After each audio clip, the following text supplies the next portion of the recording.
Well, for nearly a decade, Boaz Frankel and Philip Ross decided to fuse two of their favorite things together, talk shows and bikes, thus creating the pedal-powered talk show. Now, the bike from that talk show will become a part of the Oregon Historical Society. Kohr Harlan joins us live. And Kohr, tell us how they're feeling about this news. Well, it's sort of sentimental, really. For a lot of folks who haven't heard of the pedal-powered talk show, this was primarily a YouTube-based show that visited some prominent and not so prominent people and lots of prominent places in the Pacific Northwest over the course of years. They hung up the microphone for good several years ago, but as you mentioned, the pedal-powered bicycle with the interview desk included there. It was a big part of the show, and it is now being retired and put away for good at the Oregon Historical Society.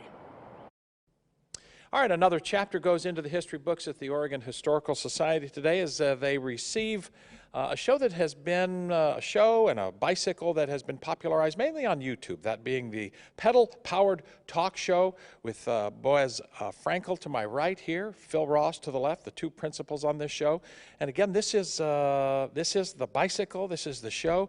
I want to talk to you a little bit because for people who are not familiar with this show off the top of their heads, tell me what this has been about over the last decade or so that you've done it.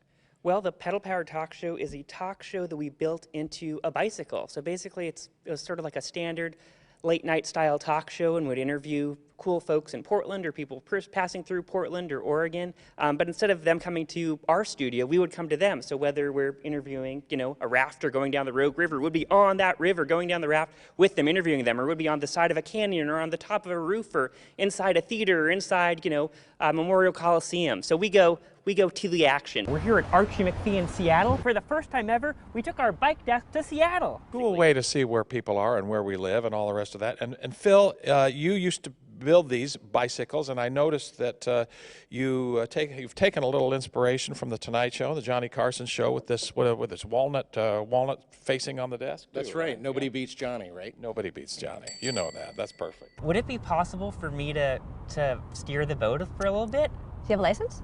No. Sure, come on. What has it been like to do this for a decade? And tell me a little bit about the significance of handing this over to the Historical Society. Well, it's been amazing to go around the state and see all these people that really just are unsung heroes of the state. You get to see people with cheetahs. We had a cheetah up on the desk one time.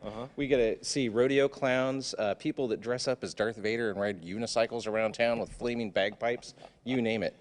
And this is something that for YouTubers then, this would be pretty iconic, a pretty iconic shot here in this bicycle and the desk that's attached to it, right? I think in the Portland YouTube scene, certainly, I think... yeah, huge in that scene. Yeah, massive. Yeah, monstrous. You have gone outside the Northwest as well, too, right? Yes, we have. You've been to Mount Rushmore, you said? We went to South Dakota and went in caves there. We were in a herd of buffalo. We talked to a rodeo clown out there. We took it to Seattle. We took it to the top of the Space Needle. Yeah, and I think I'm the only person besides Lance Armstrong that's ridden around the top of the Space Needle on this bike.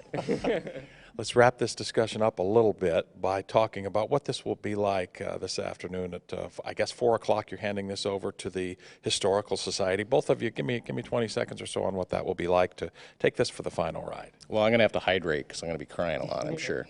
Well, I've heard that after this is part of the collection, we're not allowed to ride it around anymore. So we felt like we had to take it for one last ride. So we're inviting some crew members and friends and former guests to go for one last loop around the waterfront before we park it at the Oregon Historical Society.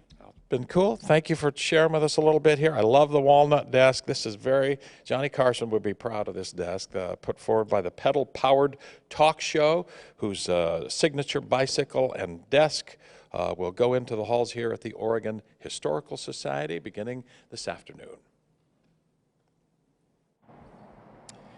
Yeah, they're going to take one final ride in the area of the Historical Society at about 4:30 this afternoon. And Jenny and Ken, this is a really vivid example of why so much of life's goodness is in the details. It's not in the Super Bowls and it's not in the big events, but a lot of times, as these guys have made a really good example of, a lot of the joy of life is in the details of some of the people and the places you go to. Yeah, so glad that that's being preserved at the Oregon Historical Society. It deserves to be there. Thanks, Yeah. Kohr. Love that Boaz too. I've done a lot of stories with him, and he's a fun guy. So 5:49 right now. I want to get a look at our weather and traffic. And starting off with weather, not too much action happening for now. Yeah, it is still quiet out there. We have seen some afternoon rain showers that have popped up